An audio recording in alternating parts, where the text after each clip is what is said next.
How do you expect the administration in Israel to conduct the next stage of this conflict, Tim? With ferocity, but it might be measured.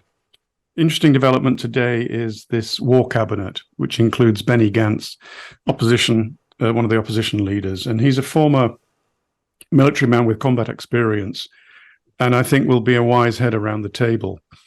Netanyahu himself, contrary to his reputation, and he has very bellicose rhetoric, is actually relatively risk-averse, which brings us to the big question of the ground war.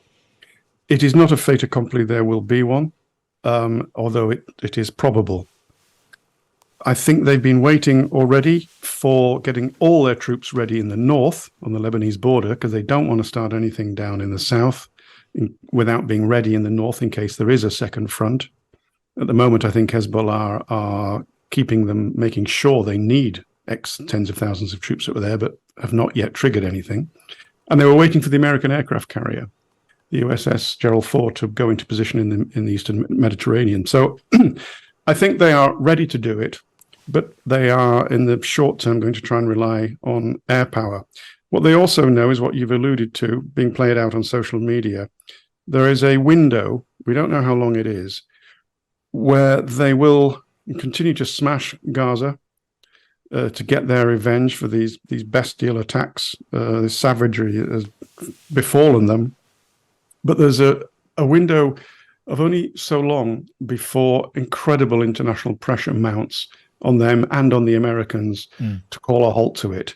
So I don't know how long that is.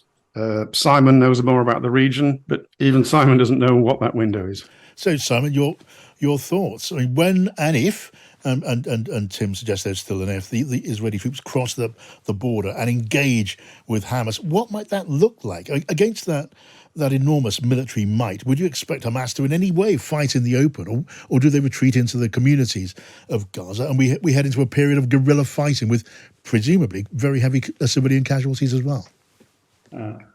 A couple of opening thoughts. First, what has happened is utterly vile and utterly the fault of one side. I mean, what Hamas have done in the last 5 days is appalling. I think it has shocked not only Israel, but the whole international community. And the international community has lined up behind Israel. We heard from President Biden yesterday, very, very angry with what has happened. So all the public statements are supportive of Israel, and I think that is right and necessary. But I expect even at this early stage, Israel's friends are advising some caution that even though what has happened is utterly dreadful, it does not justify any and every possible Israeli reaction. Already we have seen many Palestinian deaths. It's about 1,200 Israeli, 1,100 Palestinian. And although there is a fundamental difference between Hamas targeting young people, babies, Holocaust survivors, the grief felt by the families for their dead children is fundamentally the same on both sides. So that Israel must, I think, be urged not to overreact to what has happened in the last 5 days. They will react. I'm sure Tim is right. I'm sure it will be brutal.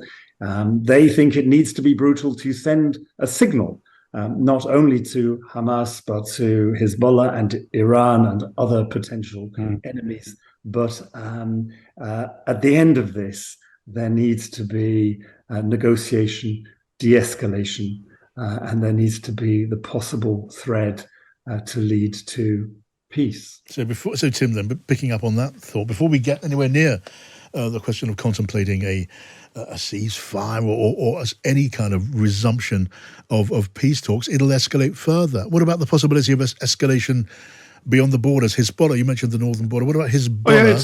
Hezbollah coming across the border. Sorry, John, these are the scenarios which are being gamed out in people's minds and in meetings. There is clearly going to be one major front, and that is Gaza. They will go in. I just don't know how far. There's a difference between incursions and trying to get special forces operations and driving all the way to the sea and actually dismantling Hamas, because there is the feeling of vengeance in Israel is so strong. They want to see Hamas taken apart. The problem with that is what follows Hamas? You may have taken out that organization, but have you taken out the ideology that organization springs from? So these are what they're thinking about. So secondly, there is this problem for the Israelis, if there is a war in the north between Israel and Lebanon. Israel has put Hezbollah on notice. Unlike 2006, the Israeli-Hezbollah war, with Hezbollah in the Lebanese government now, they would count that as a war against Lebanon and would act against the whole of Lebanon. But what Hezbollah is doing very cleverly is keeping that border hot, but not so hot there's a war, but it splits the Israeli forces very much. They have to have tens of thousands up there. The third front could be the West Bank. The Israelis also have to keep a number of troops on the Egyptian border, not because of the Egyptian army, but because there are lots of armed groups in and around the Sinai. And if we really go to the margins, and this is unlikely, but it is a possibility, if it is proven that Iran is ordered this as opposed to assisted it, without any question, Iran assisted it, then there is pressure to go as far as Iran. That is unlikely, and it's very interesting that Tehran is going out publicly saying, not us, Gov. They don't want that wider war, but they would be happy to have what Simon will know. They call it in Tehran the unity of the arenas. The arenas are the northern border, the West Bank, and Gaza. These are the arenas, and they would love to see those three arenas go up. Right. And look, Simon, your thoughts on the question of Iran then. I was talking to one of your fellow former diplomats yesterday who thought, look, Tehran have lived for years with the threat, the real threat, the implied threat of American aggression into Iran, that they wouldn't be impressed by it. There were, I think, going to be 2 aircraft carriers based in that region now, before too very long. Will that bear on Iranian thinking, do you think, at all? I think Iran is being very careful to be one step removed.